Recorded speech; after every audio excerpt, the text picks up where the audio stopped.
Hello जी, अस्सलाम वालेकुम। आवाज़ आ रही है काशिफ भाई?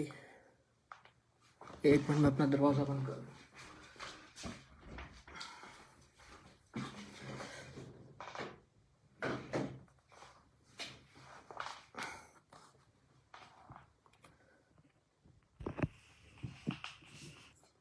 ओके जी, ठीक है। मुझे बताइएगा कि जब ऑन हो जाए सब कुछ।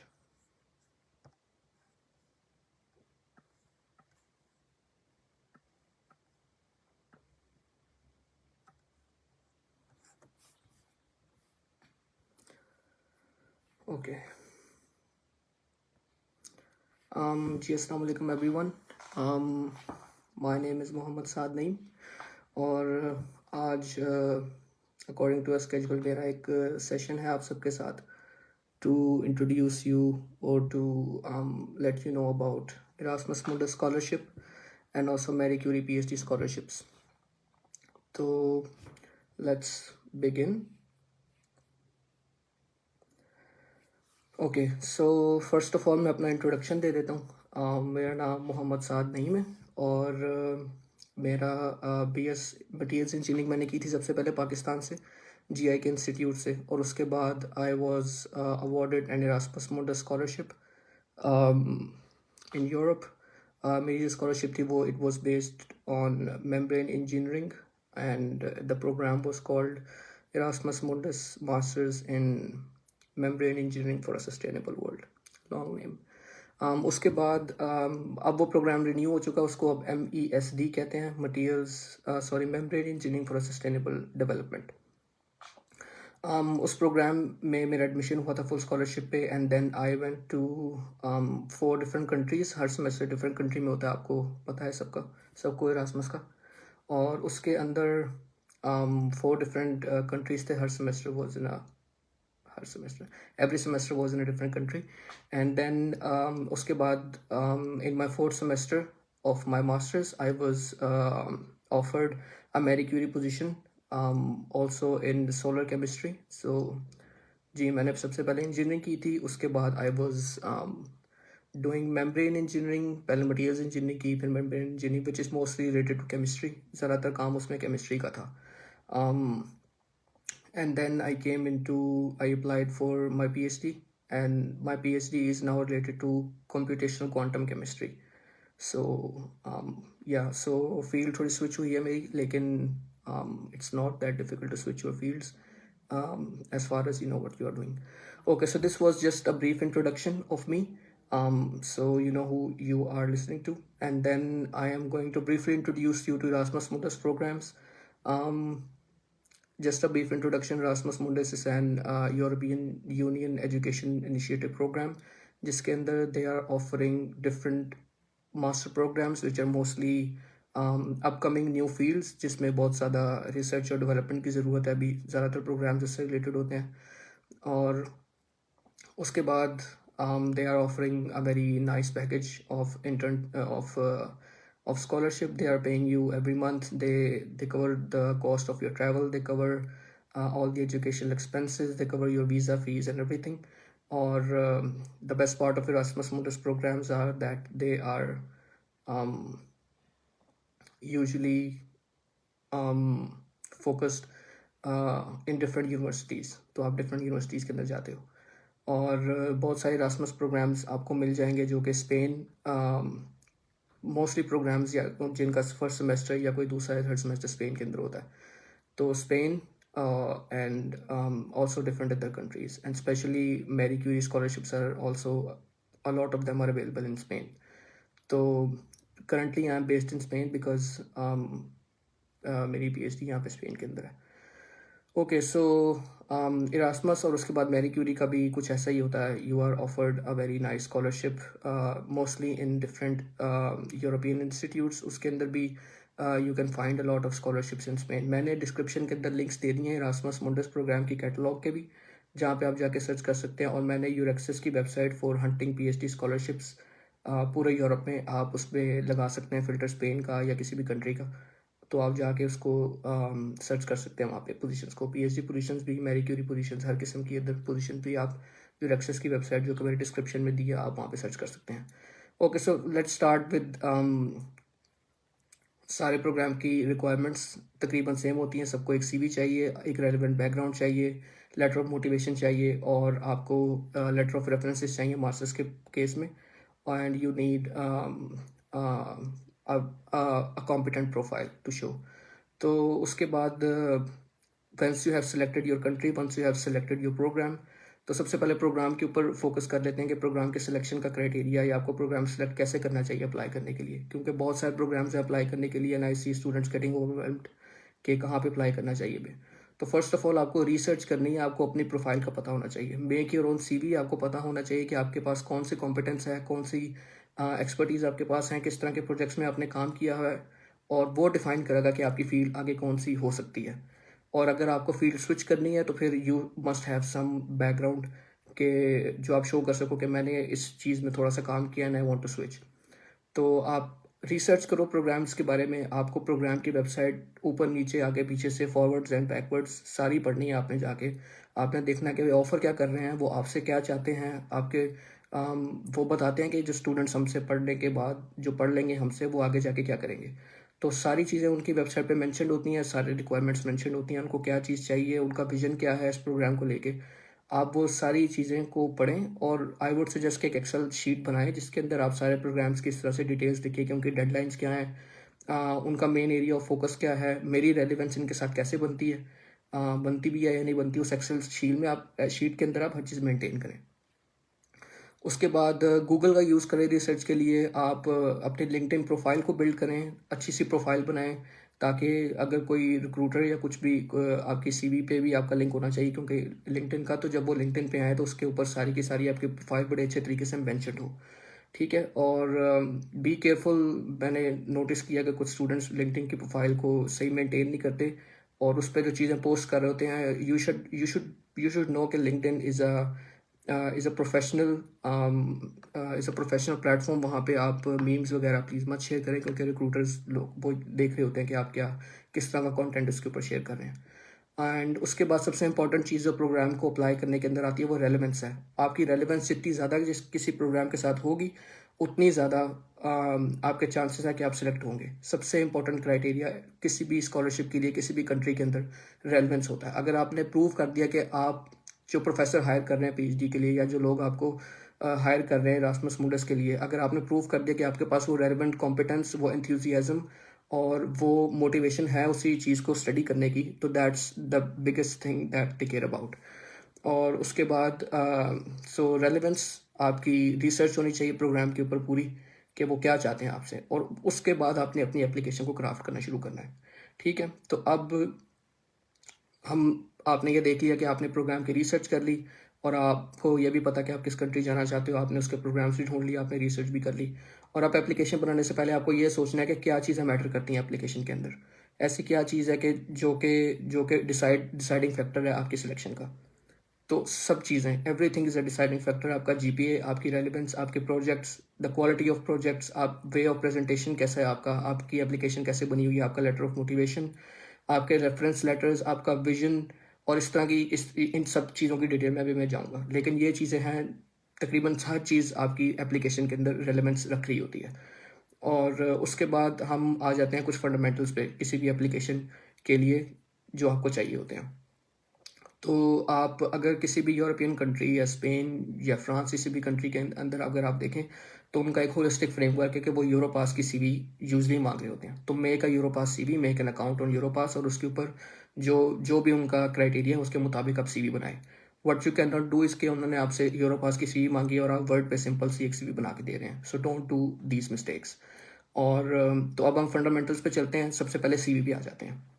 तो सीवी का जो फर्स्ट पेज होता है वो सबसे ज़्यादा इंपॉर्टेंट होता है। तो ये जो मेरी पूरी टॉक है, ये मैं आपको शुरू से लेके एंड तक बता रहा हूँ कि किस तरह से आपको प्रोग्राम को सिलेक्ट करना है, उसके बाद आपको उस पर रिसर्च करनी है, फिर आपने एप्लीकेशन बनानी है, सीवी बनानी है, लेटर ऑफ मोटिवेशन बनाना है, और at the end interview stage तक मैं आपको सब बताऊंगा कि किस तरह से हर चीज़ होती है।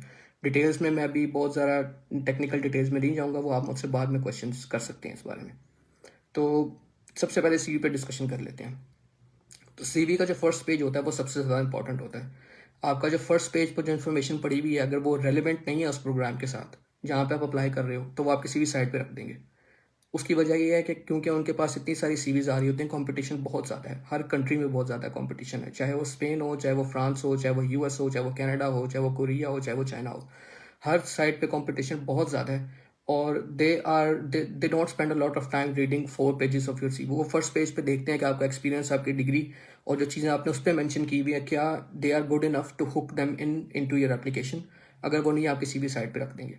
ठीक है, तो be serious with the first page of your CV. ठीक है, तो आप उस पर रेलिवेंट चीज़ें डालें उस प्रोग्राम के बारे में जो आपने सर्च की हुई हैं।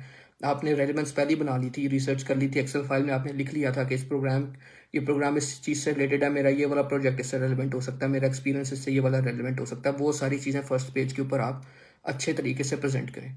ठीक है, और आपको जो फर्स्ट पेज होता है उस पर यूजुअली एक्सपीरियंस होता है आपका, जो भी इंटर्नशिप आपने की हुई है उसके ऊपर आपका डिग्री होती है या आपके कुछ प्रोजेक्ट्स होंगे। एंड तो इस तरह से आपने अपना फर्स्ट पेज सीवी का क्राफ्ट करना है अच्छे तरीके से।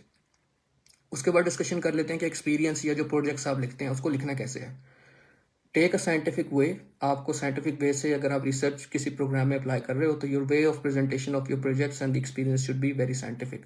आपका प्रॉपर टाइटल होना चाहिए और उसके अंदर 3 से 4 पॉइंट्स में प्रिसाइसली, कंसाइजली, अच्छे तरीके से, अच्छे टेक्निकल टर्म्स को यूज़ करते हुए, एक्शन वर्ब्स को यूज़ करते हुए आपने अपने प्रोजेक्ट्स को और अपनी रिसर्च एक्सपीरियंस को मैंशन करना है। उसका तरीका क्या होता है, हर प्रोजेक्ट को लिखने के 3 से 4 पॉइंट्स होते हैं। सबसे पहले आप प्रॉब्लम स्टेटमेंट दो कि प्रॉब्लम क्या थी इस प्रोजेक्ट में, आप करना क्या चाह रहे हो। सेकंड पॉइंट में आप बताओ कि वो कौन सी टेक्निक्स आप यूज़ कर रहे हो। यहाँ पे आपने उन ख़ास टेक्निक्स का, ख़ास मेथड्स के बारे में लिखना है जो कि इस प्रोग्राम से रेलेवेंट है, ताकि अगर उस प्रोग्राम को सिलेक्ट करने वाला जो बंदा है वो देख रहा है, उसको पता होना चाहिए कि इस बच्चे को इस टेक्निक का पता है। टेक्निक्स का नाम लिखें, जस्ट डोंट से कि मैंने इस चीज़ पे काम किया। Be more specific. ठीक है ना, कि आपने किस चीज़ पे काम किया, वो चीज़ क्या थी, उसके अंदर कौन सी टेक्निक का इस्तेमाल हुआ था और वो कर क्या रही थी टेक्निक। ठीक है, तो आप सेकंड पॉइंट में लिखेंगे कि आपने वो काम कैसे किया, स्पेसिफिकली लिखेंगे। थर्ड पॉइंट में आप ये लिख सकते हैं कि वो काम करने के बाद रिजल्ट्स क्या अचीव हुए।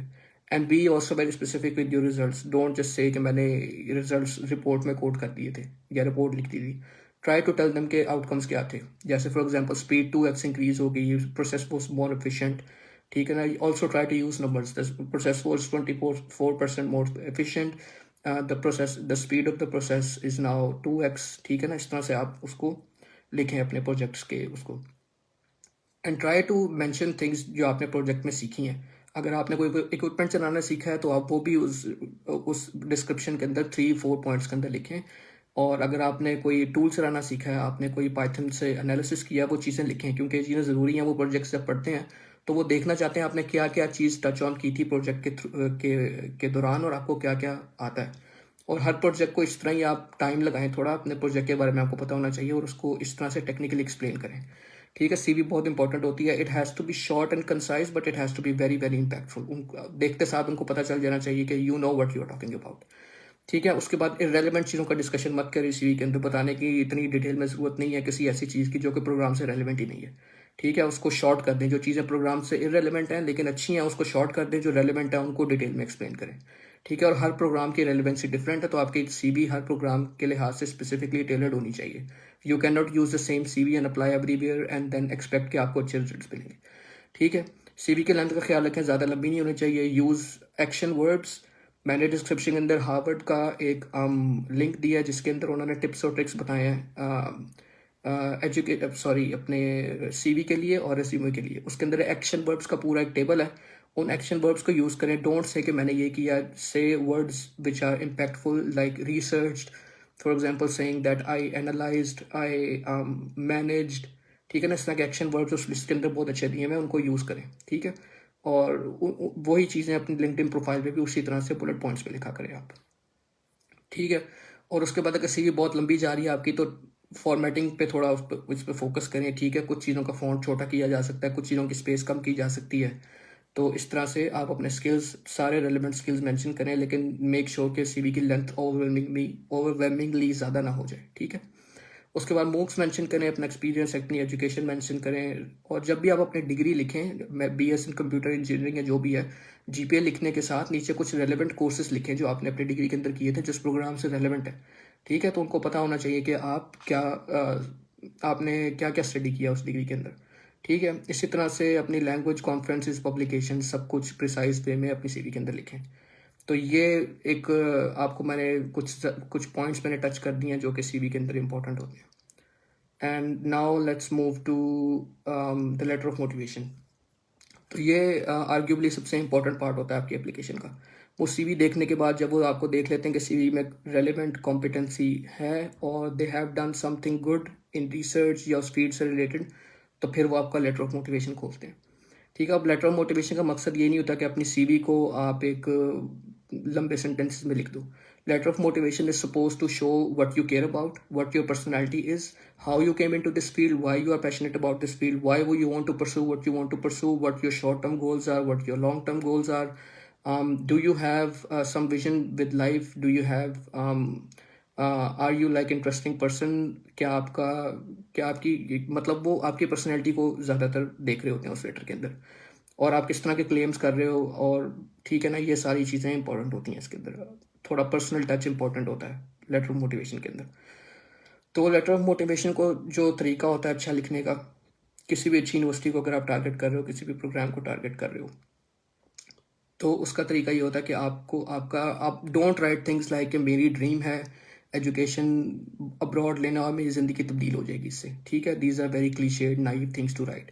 Right some vision for your life. लिखो कि मैं किसी चीज़ के बारे में मुझे परवाह है. For example, you can, if you are a computer engineer, you can write something like AI is revolutionizing the world, और इससे बहुत सारी चीज़ें आगे जाके आसान हो जाएंगी, बहुत सारा नया पोटेंशियल नॉलेज अनलॉक होगा, और उससे उससे बहुत सारे प्रॉब्लम सॉल्व होंगे. आप कोई प्रॉब्लम आइडेंटिफाई कर सकते हो जो आपके कंट्री के अंदर है, आप उस प्रॉब्लम से शुरू कर सकते हो. आप लिख सकते हो कि how that problem has affected you, your community, your country, and how it's affecting the whole world, और इसकी प्रॉब्लम का सोल्यूशन ढूंढना कितना ज़रूरी है.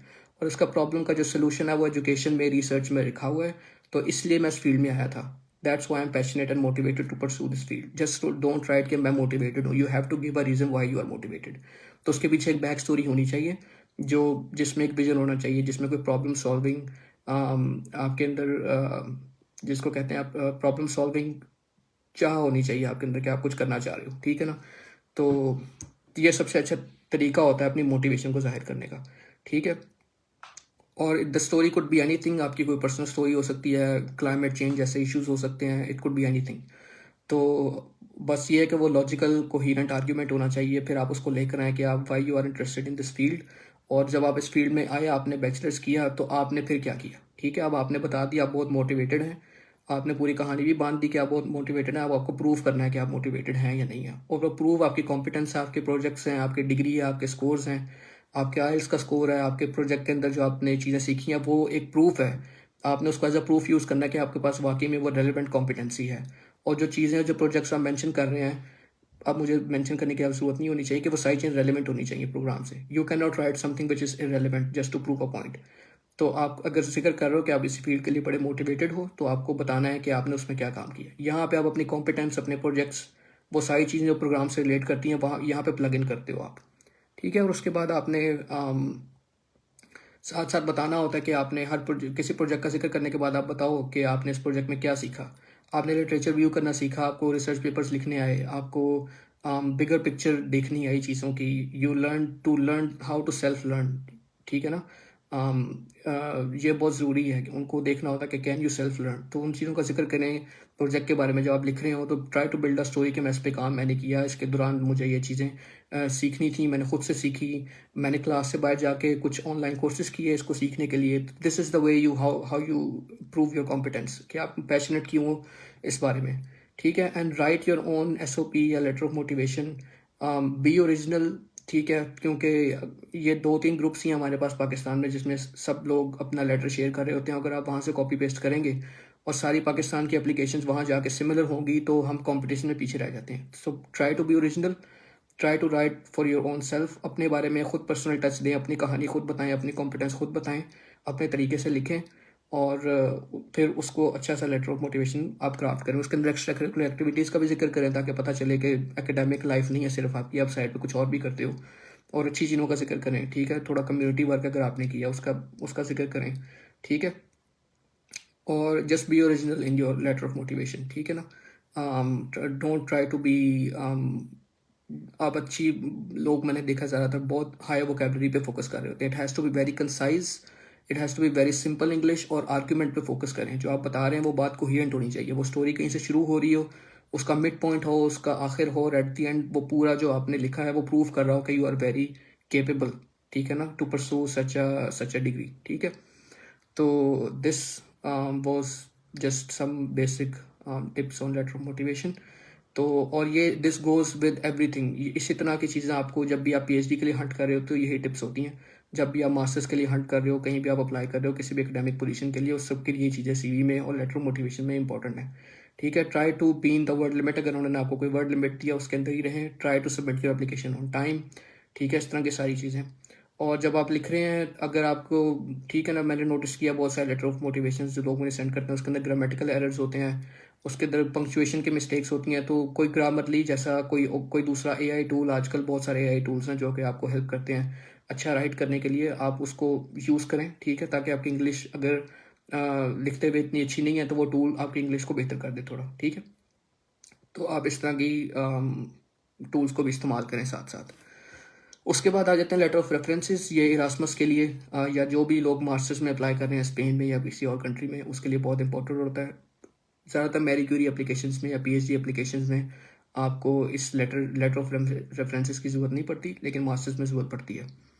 तो एक जो कॉमन प्रॉब्लम मैंने देखा है स्टूडेंट्स के अंदर, जो कि मैंने भी थोड़ा सा फेस किया था, वो ये था कि प्रोफेसर्स आर वेरी लेजी, वो सही तरह से लिख के नहीं देते। अगर कोई लिख के देते हैं तो वो बड़ा जेनेरिक सा लेटर होता है। और तो आपका सबसे अच्छा जो सलूशन इस वक्त ये है कि आप वो लेटर खुद से लिखें, ठीक है, और उसको अपने तरीके से क्राफ्ट करें, ठीक है। आपने कुछ इन्फॉर्मेशन सीवी में लिखी है, कुछ इन्फॉर्मेशन आपने लेटर ऑफ मोटिवेशन में डाली है, कुछ एक्स्ट्रा इन्फॉर्मेशन आपके पास होगी जो आप लेटर ऑफ मोटिवेशन या सीवी में नहीं डाल सके पेज लिमिट की वजह से, वो उस तरह की इन्फॉर्मेशन आप लेटर ऑफ रेफरेंस के अंदर प्लग करें जाके, ठीक है। And try to diversify your references. आप एक रेफरेंस अपने प्रोफेसर से लें जिनके साथ आपने थीसिस की है, और एक किसी, अगर आपने किसी कंपनी में इंटर्नशिप की है, एक उनसे ले लें, ठीक है। और उसके अंदर अगर आप लेटर खुद से लिख रहे हैं तो बी केयरफुल कि वो लेटर का कंटेंट सेम नहीं होना चाहिए आपके सीवी के साथ, आपके लेटर ऑफ मोटिवेशन के साथ। वो कंटेंट थोड़ा डिफरेंट होना चाहिए। और ये जहन में रखें कि अगर वो लेटर आपके प्रोफेसर लिख रहे हैं तो उनके जहन में आपके लिए जो इमेज है वो पर्सपेक्टिव है प्रोफेसर का आना चाहिए। उसमें वो चीज़ें लिखी होनी चाहिए जो कि एक प्रोफेसर को पता होती हैं स्टूडेंट के बारे में, या प्रोफेसर जिन चीज़ों के बारे में परवाह करते हैं स्टूडेंट के बारे में, वो चीज़ें अपने लेटर ऑफ रेफरेंस में लिखें। And try to write like specific examples, ठीक है ना। ये मत लिखें कि बहुत डिलीजेंट है, हार्ड वर्किंग स्टूडेंट है, बहुत स्कोर्स इसके अच्छे आते हैं हमेशा। सिर्फ लेटर ऑफ रेफरेंस ये नहीं होता, उसके अंदर आपको स्पेसिफिक एग्जांपल्स दें कि एक दफ़ा स्टूडेंट ने मेरे साथ ये प्रोजेक्ट किया था, उसमें मैंने इसके अंदर ये क्वालिटीज़ नोटिस की हैं, ठीक है। डिस्कशन बहुत अच्छी कर लेता है स्टूडेंट, और इस तरह से लिटरेचर रिव्यू जल्दी कर लेता है। मतलब इस तरह की स्पेसिफिक एग्जांपल्स होनी चाहिए आपके बारे में उस लेटर ऑफ रेफरेंस के अंदर, ठीक है। और इस तरह जो आपका एम्प्लॉय का रेफर ऑफ, जो भी आपके इंटर्नशिप सुपरवाइजर हैं जो भी वो लिख रहे हैं, वो भी उनका एक अपना पर्सपेक्टिव होगा, वो लेटर डिफरेंट होना चाहिए। उसके अंदर कुछ ऐसी कॉम्पिटेंस का जिक्र होना चाहिए जो कि इंडस्ट्री में इंपॉर्टेंट होती हैं, ठीक है ना। तो don't try to make the same argument in every document, ठीक है ना। तो try to diversify the information, और सारी इंफॉर्मेशन को डिस्ट्रीब्यूट कर दें। कुछ इंफॉर्मेशन सीवी में होनी चाहिए जो सीवी में नहीं अवेलेबल में होनी चाहिए, और इस तरह कुछ डिफरेंट इंफॉर्मेशन बाकी आपके जो लेटर ऑफ रेफरेंस है उसके अंदर होना चाहिए, ठीक है। तो ये मेरे ख्याल से लेटर ऑफ रेफरेंसेस हो गया। और लेटर ऑफ रेफरेंस ज़्यादा लंबा नहीं करें, विद इन 1 पेज उसको रखें, क्योंकि प्रोफेसर्स के पास इतना टाइम नहीं होता कि वो लंबा लेटर लिखें। तो अगर आप खुद से लिख रहे हैं और प्रोफेसर से साइन करवा रहे हैं तो लेटर छोटा, प्रिसाइज, कंसाइज होना चाहिए, टू द पॉइंट होना चाहिए, ठीक है। तो अब आपने अपनी बाकी जो डॉक्यूमेंट्स हैं उसके साथ लगा के CV, LOM, LOR सब कुछ आपने लगा के दे दिया, एप्लीकेशन टाइम पे सबमिट कर दिया आपने, और उसके बाद लेट्स अज्यूम कि आपको अब इंटरव्यू की कॉल आ गई है, ठीक है। तो अब इंटरव्यू के लिए आपको क्या करना है? आपको इंटरव्यू के लिए अपनी हर चीज़ गो थ्रू करनी है। आप जितना आपने CV के अंदर टेक्निकल डिटेल्स लिखी थी उसको आपने सबको गो थ्रू करना है, अपने प्रोजेक्ट्स को गो थ्रू करना है आपको। You should be technically sound with when you are sitting for an interview. आपको हर चीज़ पता होनी चाहिए अपनी फील्ड के बारे में, जो जो काम आपने एटलीस्ट किया उसके बारे में आपको सब कुछ पता होना चाहिए, ठीक है। और उसके बाद आप जो इंटरव्यूअर, अगर आपको पता है कौन है, उसके बारे में सर्च करें आप, ठीक है। आप देखें कि उनका काम किस चीज़ के ऊपर है, वो क्या कर रहे हैं, तो उससे आपको आइडिया होगा कि वो किस तरह का क्वेश्चन, टेक्निकल क्वेश्चन पूछ सकते हैं आपसे, ठीक है। एलुमनाइज को रीच आउट करें जो कि उस प्रोग्राम से ऑलरेडी जो उसमें एनरोल्ड हैं, जो उसमें से जो चले गए हैं, ताकि उनको वो आपको बता सकेंगे कि इंटरव्यू का प्रोसेस उनके लिए कैसा था, किस तरह के क्वेश्चंस होते हैं, और क्या चीज़ें जो हैं वो आपको काम आएंगी इंटरव्यू के लिए। ठीक है, तो these are some important things for interview. और उसके बाद some other tips that I can give you for an interview is like, जो आपका इंटरव्यू है, treat it like a conversation, don't treat it like कि black and white question answer हो रहा है, वो सवाल करेंगे तो मैं जवाब दे दूंगा। तो try to treat it like a good conversation, उनके साथ थोड़ी स्मॉल टॉक करें, ठीक है, उनके साथ थोड़ा इंथ्यूजियाज्म शो करें, थोड़ी स्माइल करें, पैशनेट आप हैं ये दिखाएं उनको, ठीक है। और try to smile throughout the interview. अगर आपको क्वेश्चन का आंसर नहीं आता, उसके लिए आपके पास एक मेथड होना चाहिए कि अगर आपको किसी क्वेश्चन का आंसर, कोई टेक्निकल क्वेश्चन पूछ लिया अगर उन्होंने और उसका आपको आंसर नहीं आता, तो you should have a way to tackle that. पहले से उसकी तैयारी करके रखें। Usually what you can do कि अगर उन्होंने आपसे कोई टेक्निकल क्वेश्चन पूछा है जो कि आपको नहीं पता कि उसका आंसर क्या है, व्हाट यू कैन से कि जब मैं इस प्रोजेक्ट पे काम कर रहा था तो ये चीज़ मेरे उसके स्कोप के अंदर नहीं थी, इसकी डिटेल्स में मैं उस वक्त नहीं गया था, तो इसलिए अभी मेरे लिए इस चीज़ को आंसर करना डिफ़िकल्ट होगा। But what you said is very important and interesting and I would look into it and I will get back to you। तो इस तरह से, बट ये मत कहें कि मुझे नहीं पता या मुझे नहीं आता। ट्राई टू मेक इट के मैंने जिस चीज़ पे काम किया था उस वक्त उसके स्कोप में ये चीज़ नहीं आई थी, या मैंने इस तरह से नहीं सोचा था कि ये चीज़ भी इंपॉर्टेंट होगी इसके लिए। लेकिन आपकी बात मुझे समझ आ रही है, बहुत इंटरेस्टिंग है, मैं इसको जाके देखूंगा, ठीक है। इस तरह से यू कैन टैकल। और इंटरव्यू में be careful, because what you say about things उसके अंदर से क्वेश्चंस निकल सकते हैं। सो बी केयरफुल वट यू से। तो what you can also do, अगर आप लाइव या फ्लो में बहुत तेज़ी से सोचते हुए, इंग्लिश आपको बोलने में थोड़ा वो है, आपको सोचना पड़ता है, बोलना पड़ता है, फिर बोलना पड़ता है, और उसके लिए आप ये कर सकते हो कि आप एक स्क्रिप्ट लिख के लिखो पहले से ही। जो क्वेश्चंस आपको पता है कि आपसे होंगे, उसके लिए आप एक स्क्रिप्ट लिख लो, उसके अंदर लिख लो कि मैं ये बात करूंगा, फिर मैं ये बात करूंगा, फिर मैं ये बात करूंगा, और इस तरह से अपने आर्ग्यूमेंट को कंक्लूड करूंगा। तो this is a very good tip. जब आप लिख रहे होते हो बैठ के तो आपको पता चलता है कि मैंने कौन सी बात करनी है, मैंने कौन सी बात नहीं करनी, कौन सी बात रेलेवेंट है, कौन सी बात जो है मेरे आर्ग्यूमेंट को अच्छे तरीके से लेके चल रही है। तो इस तरह से आप एक अच्छी स्क्रिप्ट लिख के ये सब कुछ बता सकते हो, ठीक है। और कुछ दूसरे जो इंपॉर्टेंट चीज़ें हैं, कुछ क्वेश्चंस जो आपसे होते ही होते हैं, वो आपका इंट्रोडक्शन होगा। वो ये आपसे क्वेश्चन होगा, इसी प्रोग्राम में आप क्यों आना चाहते हैं, इस फील्ड में आप क्यों आना चाहते हैं।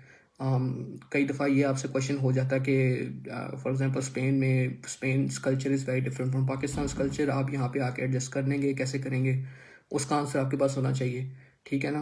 और आपके पास सिर्फ ये नहीं होना चाहिए कि मैं मोटिवेटेड हूँ इस प्रोग्राम के बारे में, इस फील्ड के बारे में। उनको ये भी बताएं कि स्पेन या यूरोपियन कल्चर बड़ा डाइवर्स है, एंड जो मेरा कल्चरल बैकग्राउंड है उससे काफ़ी डिफरेंट है, तो मुझे नई चीज़ें सीखने को मिलेंगी। डाइवर्सिटी की इंपॉर्टेंस को हाईलाइट करें कि काफ़ी इंपॉर्टेंट है डाइवर्स पर्सपेक्टिव्स आपके लिए। और आप ये भी मेंशन करें कि आप ये यूनिवर्सिटी, जिस यूनिवर्सिटी में आप जा रहे हैं उसका अपना कल्चर कैसा है, उधर के अगर कोई बहुत नोटेबल लोग हैं जो रिसर्चर्स हैं, उनका उनका जिक्र करें कि आप उनसे काफ़ी इंस्पायर होते हैं। आप स्पेनिश या किसी भी कंट्री के कल्चर के बारे में जिक्र कर सकते हैं। तो इस तरह से हर चीज़ को टच करें। आप एकेडमिकली भी आप मोटिवेटेड हैं, आपको उस कंट्री का कल्चर भी पसंद है, आपको वहाँ की दूसरी चीज़ें जो हैं इस तरह से ये पसंद है आपको। तो इस तरह से आप अपने क्वेश्चंस को होलिस्टिकली आंसर करें, ठीक है। और try to show your personal side as well.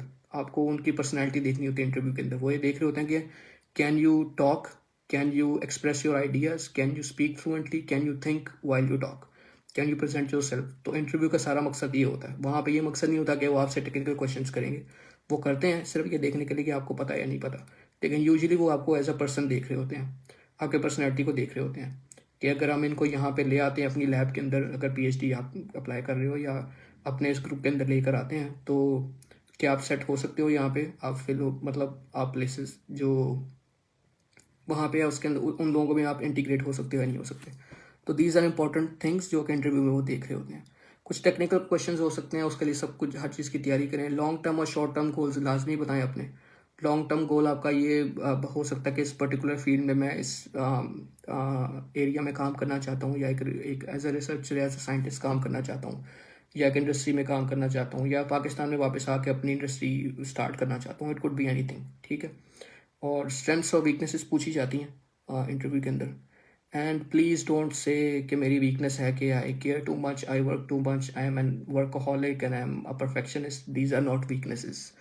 और ये बहुत क्लीशेड चीज़ें हैं जो कि मेरा नहीं ख्याल कि अब चलती हैं। पहले किसी ज़माने में शायद लोग ऐसे बोलते थे और वो ठीक थी चीज़ें, लेकिन now you have to be real. आपको अच्छी स्ट्रेंथ्स बतानी है जो कि रेलिवेंट है उस प्रोग्राम के साथ। स्ट्रेंथ में आप ये नहीं बता सकते कि मैं अच्छा क्रिकेटर हूँ जबकि प्रोग्राम फिजिकल केमिस्ट्री के ऊपर है। ठीक है, आपको ये बताना है कि आप लिटरेचर रिव्यू जल्दी कर लेते हो, you can manage your stress, you can manage your time. और हर स्ट्रेंथ के पीछे एक स्टोरी होती है। आप स्टोरी बिल्ड करो, आप बताओ कि ये एक दफ़ा ऐसे हुआ था, फिर मैंने ऐसे किया था, इससे मैंने ये सीखा, मैंने पब्लिक स्पीकिंग सीखी, मेरे कम्युनिकेशन स्किल्स अच्छे हैं। तो साथ थोड़ी सी स्टोरी अटैच करके आप इसको लेके चल सकते हो। जहाँ तक वीकनेसेस का जिक्र है तो कुछ रियल वीकनेसेस का जिक्र करें।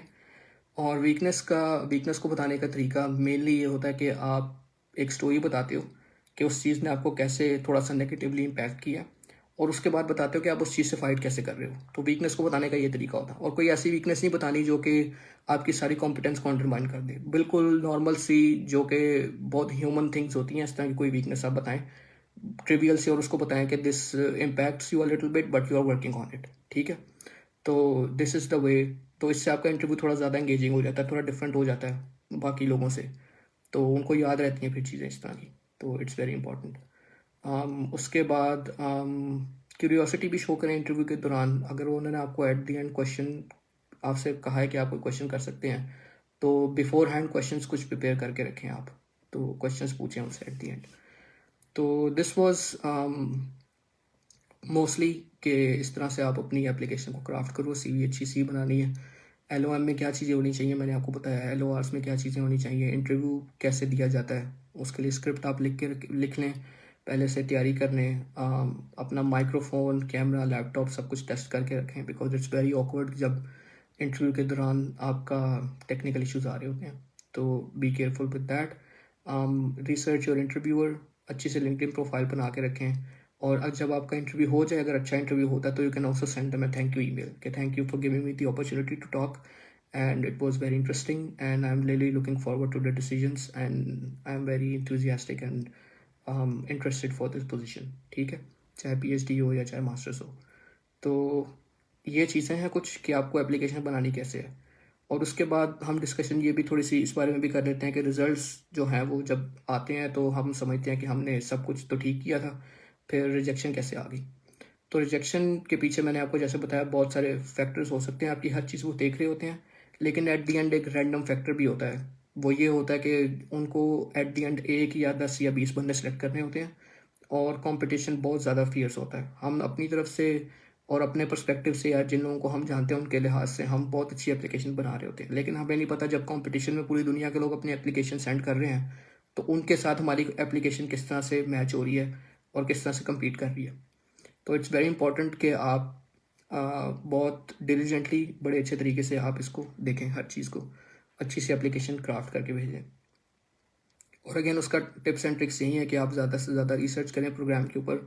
आपके प्रोजेक्ट्स की डिस्क्रिप्शन अच्छी होनी चाहिए। आपका जो पूरी एप्लीकेशन है, सिर्फ एक डॉक्यूमेंट सीवी या एलओएम नहीं, पूरी एप्लीकेशन होलिस्टिकली बड़े अच्छे तरीके से स्ट्रक्चर होनी चाहिए। और आपका जो भी क्लेम्स हैं वो those claims should be backed by your competence. तो सिर्फ ये कहना कि मैं मोटिवेटेड हूँ, जो कि मैंने देखा है बहुत सारे लेटर्स में मिस्टेक होती है, मैं बहुत मोटिवेटेड हूँ, मैं ये करना चाहती हूँ या मैं ये करना चाहता हूँ, और फिर साथ उस क्लेम को बैक करने के लिए कोई चीज़ नहीं होती, कोई नहीं बताया होता कि मैंने इस चीज़ पे काम किया या मैं सेल्फ लर्निंग की है थोड़ी सी। तो ये चीज़ें बड़ी ज़रूरी हैं करने। ठीक है, और उसके बाद हम थोड़ा सा ये डिस्कशन कर लेते हैं कि जो लोग अभी अपने बैचलर्स में हैं, जो लोग मास्टर्स में भी हैं और वो पीएचडी के लिए या मास्टर्स के लिए अप्लाई करना चाहते हैं, तो वो कैसे अपने बैचलर्स को या मास्टर्स को लेकर चल सकते हैं अभी अभी से, कि वो एक अच्छे प्रोग्राम में, मास्टर्स में या पीएचडी में इनरोल हो सके। तो उसका तरीका ये है कि आप अभी से देखना शुरू करें कि what the programs are looking for, उसके अंदर कैसी चीज़ें चाहिए, किस तरह की कॉम्पिटेंस चाहिए, उन चीज़ों पे काम करना शुरू करें।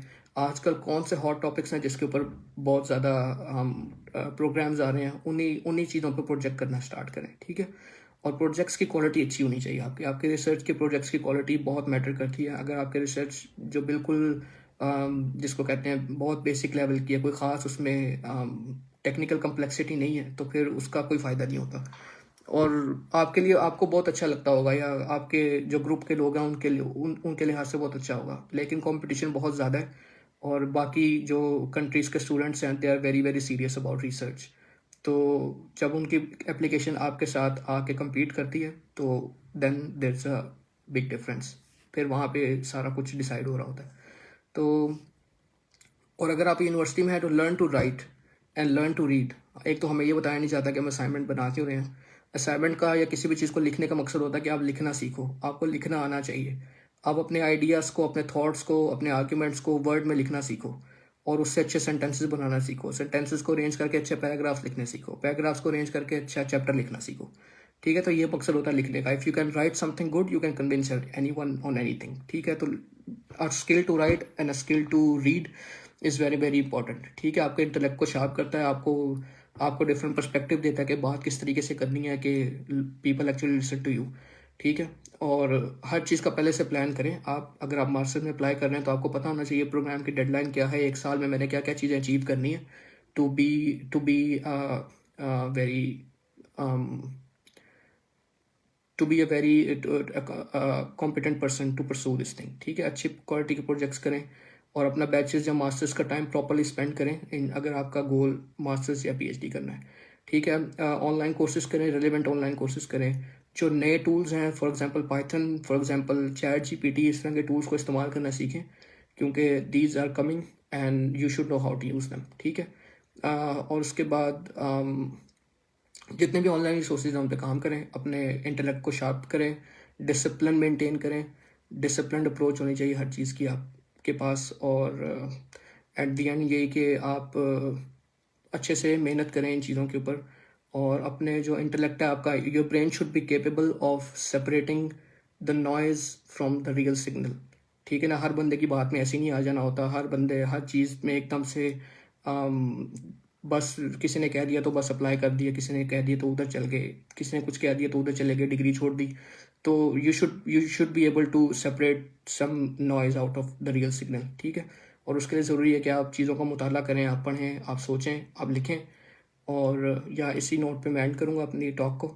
और अगर आप में से किसी के क्वेश्चंस हैं तो आप अभी पूछ सकते हैं यहाँ पे।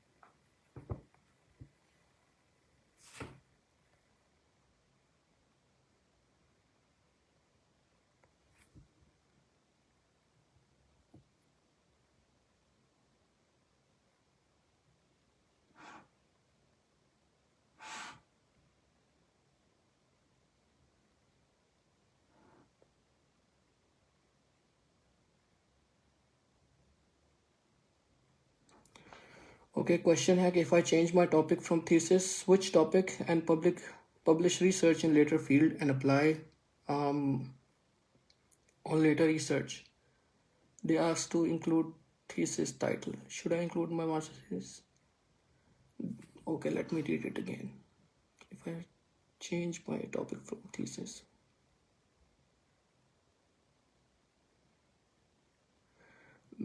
मेरे ख्याल से आप ये पूछना चाह रहे हैं कि अगर आपने अपनी थीसिस या अपनी का टॉपिक स्विच किया है और आपने किसी और फील्ड में रिसर्च पब्लिश की है और देखें, जब भी आपसे वो पूछते हैं कि टाइटल दें तो आपने जो काम उस फील्ड में किया हुआ है आप उसकी थीसिस का टाइटल ही देंगे।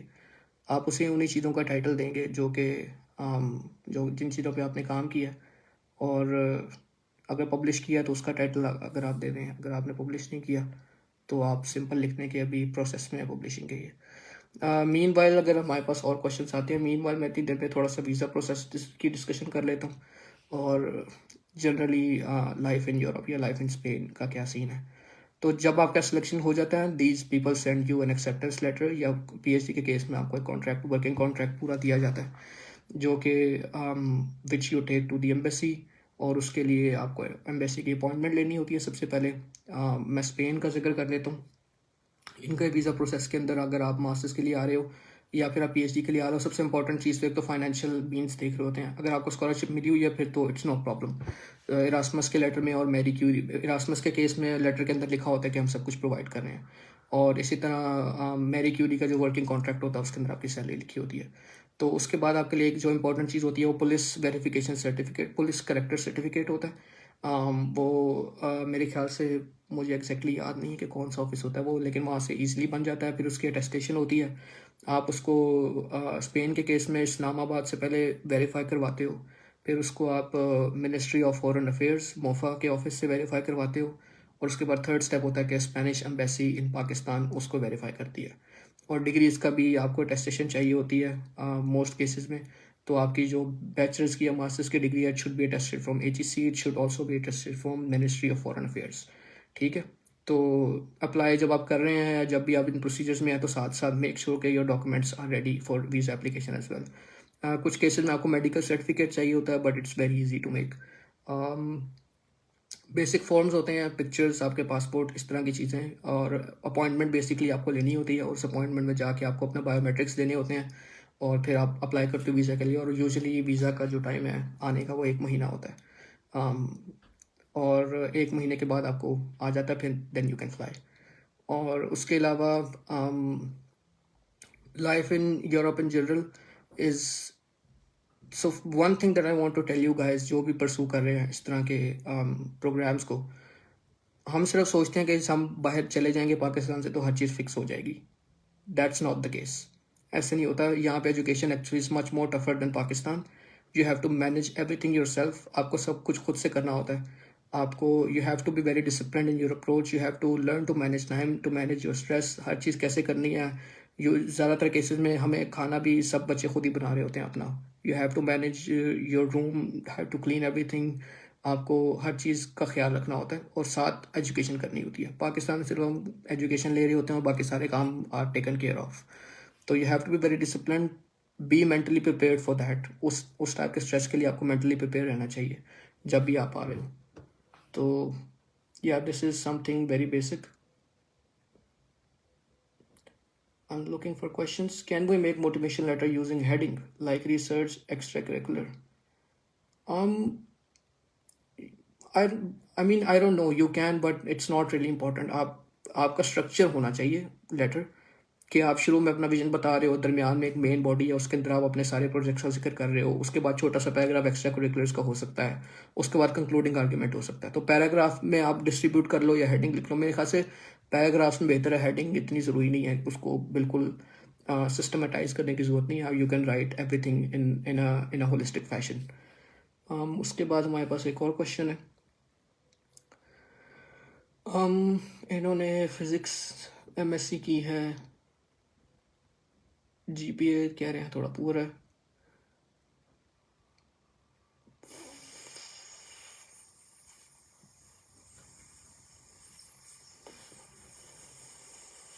लॉन्ग कमेंट, बहुत लंबा कमेंट है।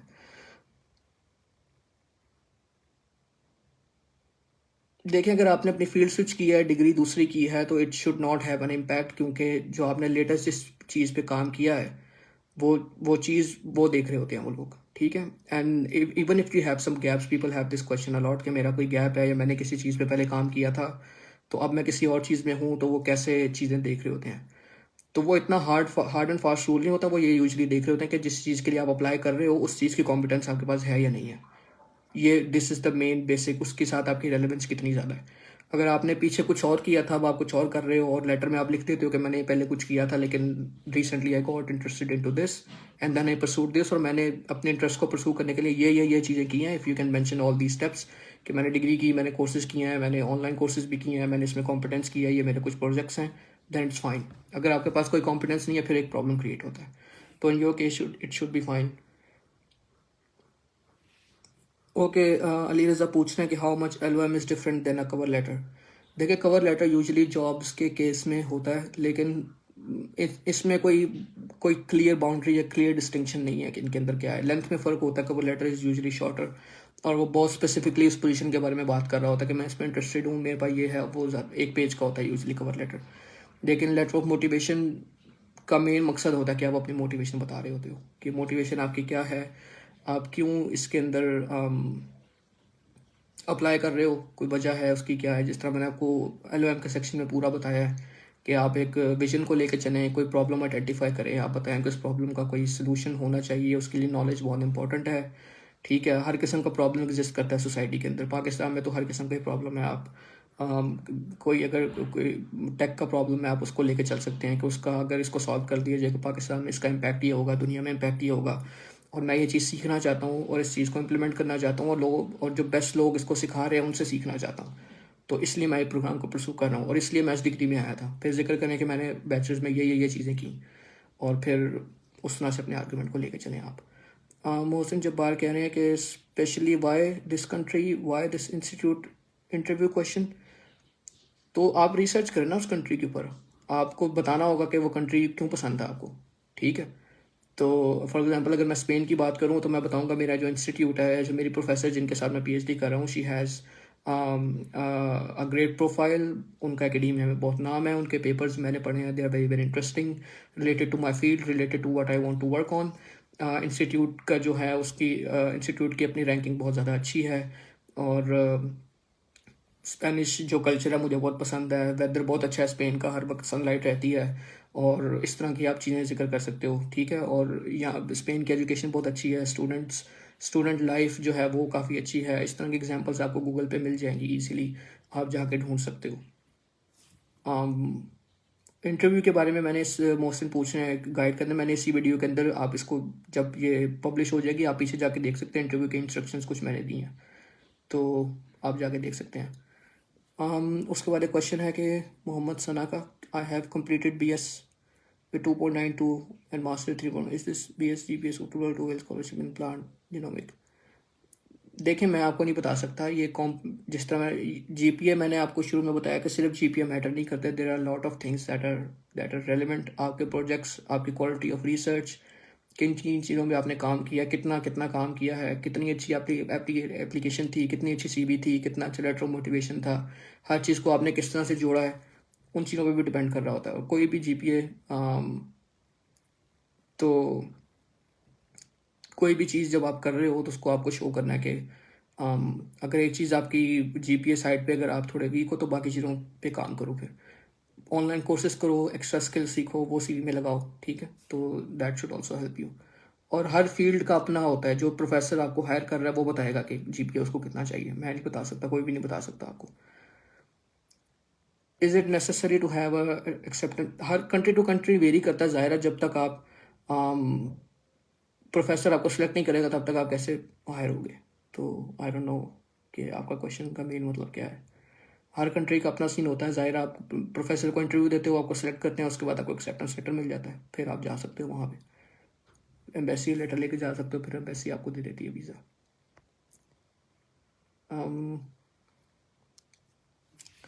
Any other questions? मैं इधर भी चेक कर लेता हूँ।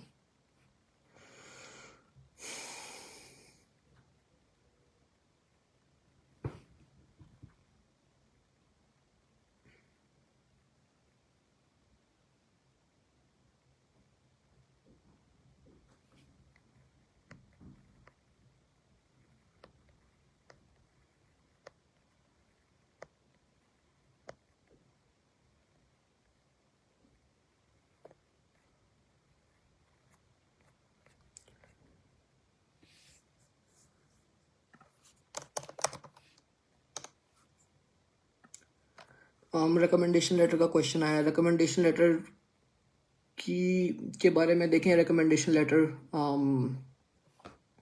का ये सीन होता है कि आपको 2 लेटर्स देने होते हैं यूजुअली, मोस्ट केसेस के अंदर आपको चाहिए कि आप एक लेटर अपने प्रोफेसर से लेके दो, एक लेटर जहाँ पे आपने इंटर्नशिप की है। और PhD के लिए आप पूछो, PhD में अगर नहीं, ज़्यादातर नहीं चाहिए होता, चाहिए हो तो तब मैं आपको बता रहा हूँ, ठीक है। रिक्वायरमेंट हर प्रोग्राम की डिफरेंट होती है, मैं यहाँ पे आपको हर प्रोग्राम के बारे में नहीं बता सकता, आपकी फील्ड डिफरेंट है, आप डिफरेंट चीज़ पे काम कर रहे हो, आप जिस प्रोग्राम में अप्लाई कर रहे हो उनकी कोई अपनी रिक्वायरमेंट हो सकती है।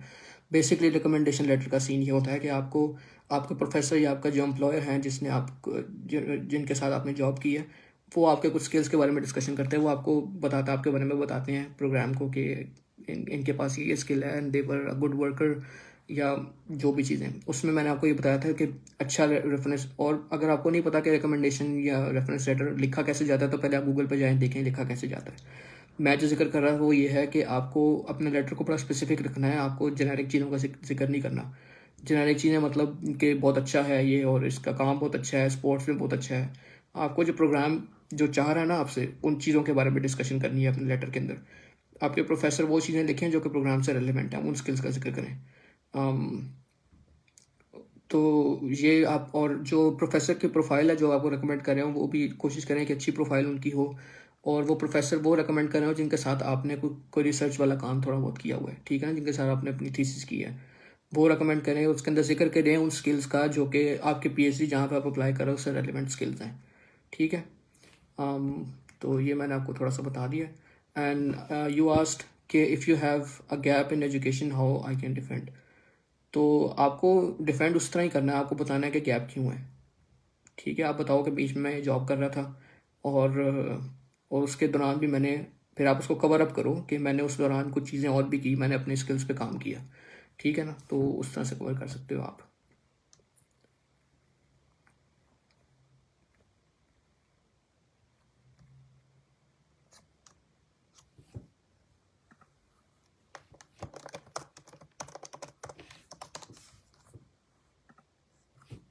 ओके, अगर कोई और क्वेश्चन नहीं है यहाँ पे तो हम इसको कंक्लूड करते हैं सेशन को। आई होप कि आपको चीज़ें कुछ समझ आई होंगी, it was helpful for you guys. और बाकी इसको अब सेव हम करते हैं ताकि other people can also see it.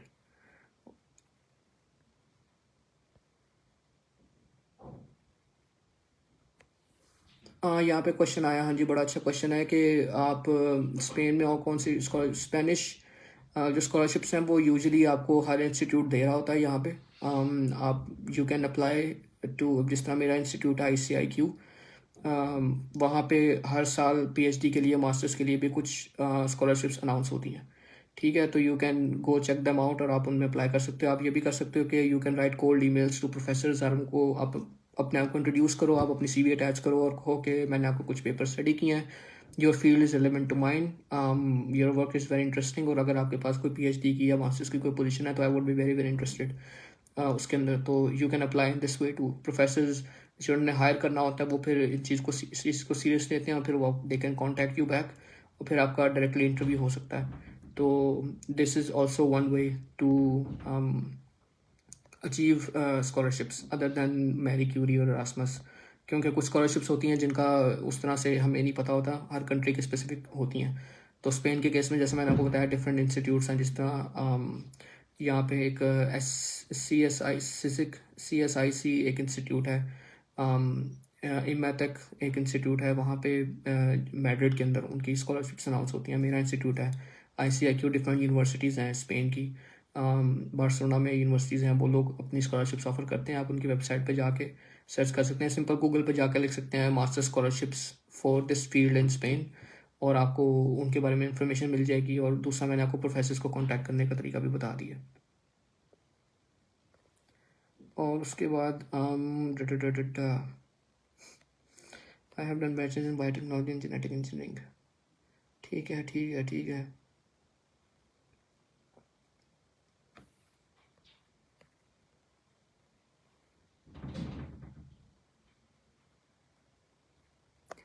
देखिए, IELTS स्कोर अगर उन्होंने आपसे मांगा है स्पेसिफिक, अब ये फवाद हुसैन का क्वेश्चन में आंसर कर रहा हूँ, अगर उन्होंने आपसे मांगा है IELTS का स्कोर 6.5 मांगा है तो 6.5 तो होना चाहिए। अगर नहीं है तो ज़ाहिर आप अप्लाई नहीं कर सकते, ठीक है। अगर उन्होंने आपसे नहीं मांगा IELTS तो यूनिवर्सिटी से आप इंग्लिश प्रोफिशेंसी लेटर लेके सबमिट कर सकते हैं, ठीक है। और IELTS ज़रूरी है, IELTS में आपका स्कोर अच्छा होना ज़रूरी है। अगर आपका GPA कम है थोड़ा और दूसरी चीज़ें थोड़ी वीक हैं तो IELTS में अच्छा स्कोर आपको हेल्प कर सकता है। PhD के लिए जी बिल्कुल, आप आखिरी सेमेस्टर में, अहमद फयाज ने पूछा, अप्लाई कर सकते हैं कि नहीं, आप आखिरी सेमेस्टर में ही अप्लाई करें, अच्छी बात है। मैंने भी ऐसे किया था, आखिरी सेमेस्टर में अप्लाई करते हैं आप और वो आपसे पूछते हैं कि आपका मास्टर्स कब ख़त्म हो रहा है, तो आप बताओ मैं अपनी थीसिस कर रहा हूँ अभी, ये 3 मंथ्स में ख़त्म हो रहा है और जैसे ही ख़त्म होगा मैं आपके साथ ज्वाइन कर सकता हूँ। तो बैचलर्स के केस में भी ऐसे ही है, आप बल्कि लास्ट ईयर में अप्लाई करते हो आप, ताकि बैचलर्स जब तक आपका ख़त्म हो आपके हाथ में स्कॉलरशिप हो। मुजाहिर का क्वेश्चन है, is there any negative and positive effect as I am doing a job as well with as MS my job is, तो नहीं, ये तो बड़ी अच्छी बात है। आप MS के साथ रेलिवेंट फील्ड में काम कर रहे हो तो this should be very good thing, आपको CV में लिखना चाहिए इसको। और अगेन रेलिवेंस बना के लिखें, बताएं कि ये चीज़ जो मैं काम कर रहा हूँ मेरे मास्टर से रिलेटेड है और जिस फील्ड में मैं अप्लाई कर रहा हूँ उससे रिलेटेड है, तो इट शोज़ कि आपने ज़्यादा काम किया, तो that's good. How much GRE matter in getting a scholarship? US के अंदर अगर GRE रिक्वायरमेंट है तो उन्होंने लिखा होता है कि हमें क्वांटिटेटिव में इतना स्कोर चाहिए और रिटन इंग्लिश में इतना स्कोर चाहिए, तो अगर वो आपका अचीव हो रहा है तो इट शुड बी गुड। और साथ नीडलेस टू से कि आपकी बाकी प्रोफाइल भी अच्छी होनी चाहिए। तो किसी भी एक चीज़ पे कभी भी डिपेंडेंस नहीं होती कि सिर्फ GRE है तो बाकी चीज़ें मैटर नहीं करेंगी। हर चीज़ मैटर करेगी, हर चीज़ देख रहे होते हैं वो। हर चीज़ मैटर इसलिए करती है क्योंकि जब 15, 20 या 50 लोग और अप्लाई कर रहे होते हैं और उनके पास ज़्यादा चीज़ें होती हैं तो आपकी कंपटीशन में प्रोफाइल अपने आप पीछे रह जाती है। ठीक है, तो इसलिए हर चीज़ इंपॉर्टेंट होती है।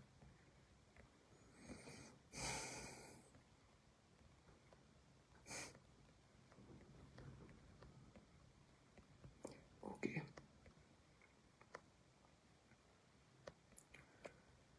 और अगर कोई और क्वेश्चन इस पॉइंट पे नहीं है तो we will wrap this up.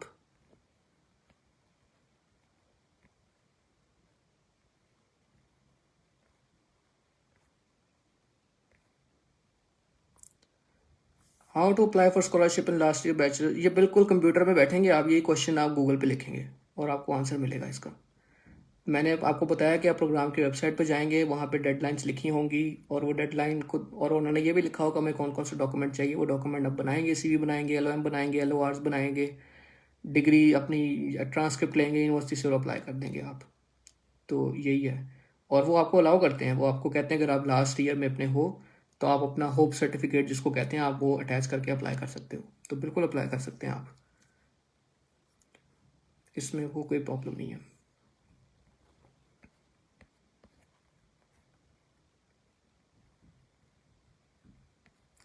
Okay, सो इसको अब रैप अप करते हैं। अगर कोई क्वेश्चन और नहीं है तो जस्ट एट द एंड मैं ये कहना चाहूँगा कि आई अंडरस्टैंड कि लेटर ऑफ मोटिवेशन ये चीज़ें क्राफ्ट करना थोड़ा सा मुश्किल होता है।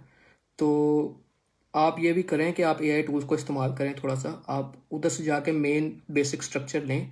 ChatGPT को कहें कि आपको एक बेसिक लेटर लिख के दे और उसको कॉपी पेस्ट मत करें क्योंकि वो प्लेजरिज्म पकड़ा जाएगा।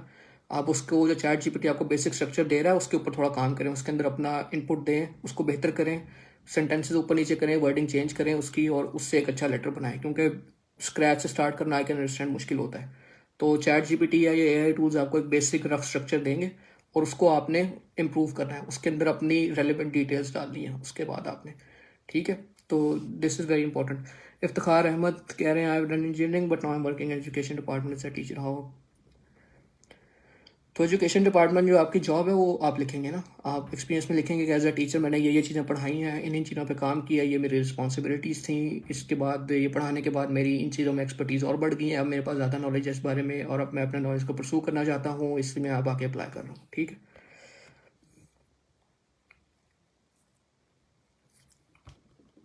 और कोई question? Sir can you review letter of recommendation documents? I usually do review अगर किसी ने कोई चीज़ पोस्ट की हो या कोई मुझे मैसेज करे, लेकिन usually I am pretty busy, तो सबके लेटर्स तो ज़ाहिर है मैं नहीं कर सकता। तो इट डिपेंड्स कि मेरे पास कितना टाइम है और आपका लेटर कैसा लिखा हुआ है। अगर आपका लेटर बिल्कुल ही जिसको कहते हैं इंसेप्शन स्टेजेस पे है तो आई यूजली रिकमेंड कि आप गूगल से जाके पहले सर्च वगैरह करें। अगर आपका लेटर अभी बिल्कुल बेसिक स्टेजेस पे है, तो अगर ऐसा नहीं है तो you can you can reach me. Okay,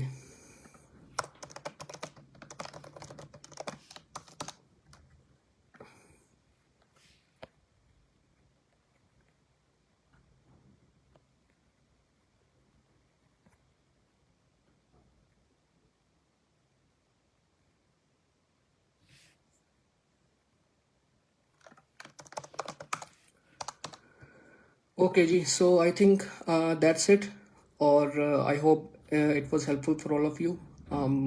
ये वीडियो जब सेव हो जाती है you can repeat everything and see कि मैंने किस बारे में बात की। I try to cover everything on a basic level ताकि आपको पता हो कि एप्लीकेशन क्राफ्ट कैसे करनी है और आप अप्लाई कैसे कर सकते हो। So thanks to everyone, have a good Ramadan and Eid Mubarak in advance. Bye.